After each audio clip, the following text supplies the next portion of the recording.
Good day, everyone. It's good to see you today. I'm glad that you're back, and we are on lesson 21 of Philippians. I'll tell you, every book of the Bible to me, though, I could chew on it forever. That with every book, it seems like I say to myself, if I only have this one book, I will be okay. It would draw me closer to God, and you can tell by my teaching that I feel that way. It gets deeper and deeper and deeper. This is why it's called the living word. Really, it lives. I've read it my whole life, it seems like, but I keep getting more and more from it, and that's why I go through these books very, very slowly. Philippians chapter 4. And remember, we had talked about last time praying to God, and then we would have the peace of God. And many times I think when people are highly anxious and nervous and maybe just don't know how to get over how they're feeling, it's because they don't have that peace, because they're not praying, because they're not going to the one who really can answer their questions, who really can set them on the right path, who can guard their heart. Remember the fact that all understanding will guard your heart and your mind, by the way. And we intellectually really, although I've sometimes put down being intellectual, but we think. So we use our mind. So we intellectualize at times, and we need somebody, God, to guard that mind. And so if you have the peace of God, which passes all understanding, I do not understand it, it will guard your heart and your mind. To me, it has to be my mind. I will always go deeper in whatever I'm thinking of. That has been my life. I need somebody, and it has to be God, that will keep me where I belong. And now he says, finally, brothers, and that's in the next verse, of course, verse 8. Finally, brothers. This is a great verse, really.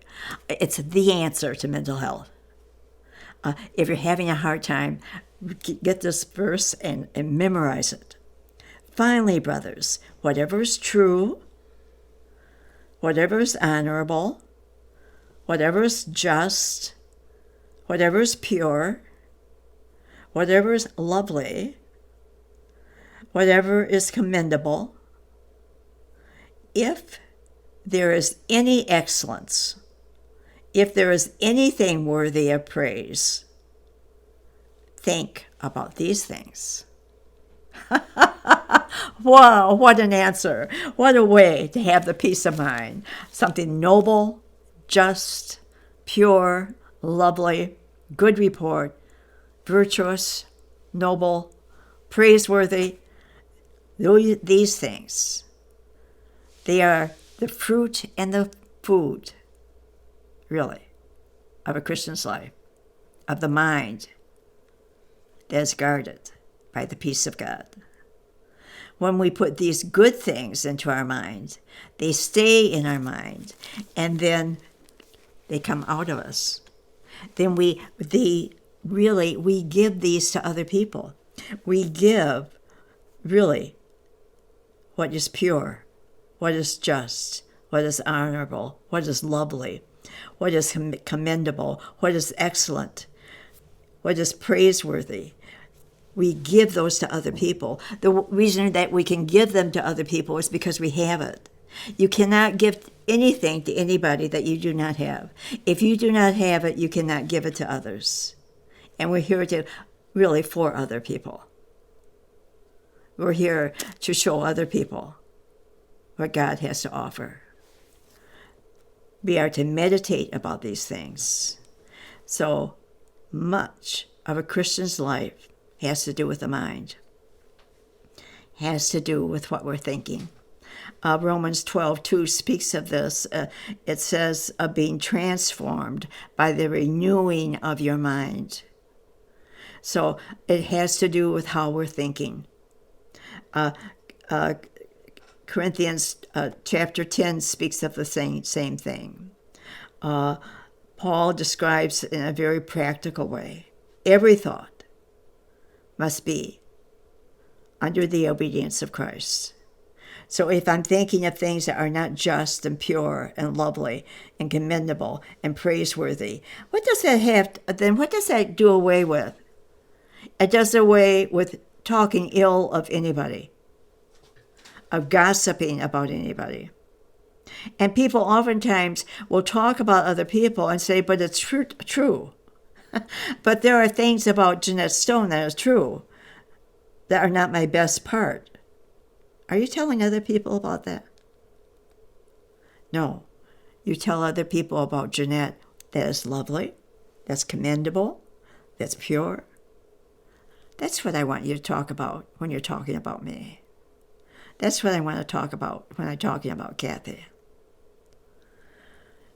So the arguments that exist between people, do you see how that would stop? Do you see the love that we could show other people if that is what we're thinking of? Do you see what that would do when I get downhearted? Do you see what that would do if I get frightened? If this is what I'm thinking of, if this is what my mind is full of, what do I do if my mind isn't full of it?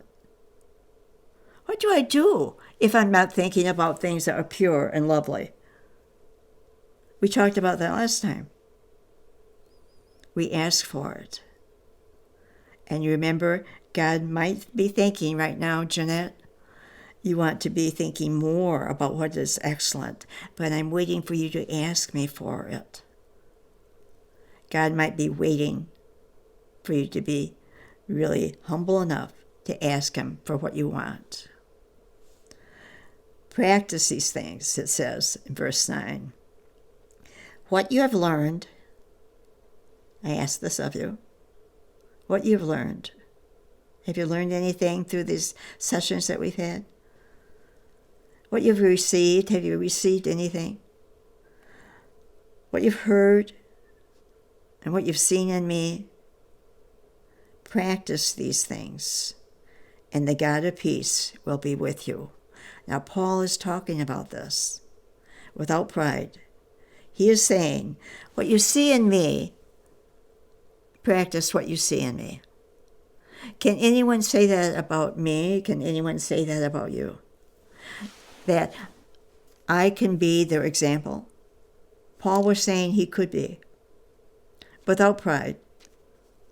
What you've learned, what you've received, what you've heard, and seen in me. Can you say that to anybody? Practice it. Practice these things, and the God of peace will be with you. And what he is saying is, follow me. He had the integrity of knowing that he could say that. He really could say, follow me. And we have to ask, could I really say that? Follow me. The fact that he could say that and be the living example, by the way. There are some things, remember we had talked about not understanding the complete peace that we can have when we have God within our heart. But that's why it's very, very important that we are the example for other people. Because there are things that are hard to understand, but if they see a living example, then it makes it easier for them. It makes it easier to say, oh, I want to be like Kathy. I want to be like you, Kathy. Tell me how to be like you. I want to be like you, Janette, or whomever is listening to this. So the fact that we want to be that. If you want to be that, what do? You ask God for it. He'll give it to you. I promise you that. So this is an example to me of what it means to be a Christian. This is an example to me of what it means to have purpose in life. When no matter, maybe I don't have a high ministry, maybe I don't have a calling to do an evangelistic thing, but I do have a calling to show the next person I see, follow me. Live the way I live. You have a good day today. And remember what you've heard today. Remember what you've learned. if you have learned and heard and receive it, let us know as you look at this video. You can put down some comments. I would love to see them. Have a good day. Let me pray with you. Dear Father, I thank you so very much. Thank you.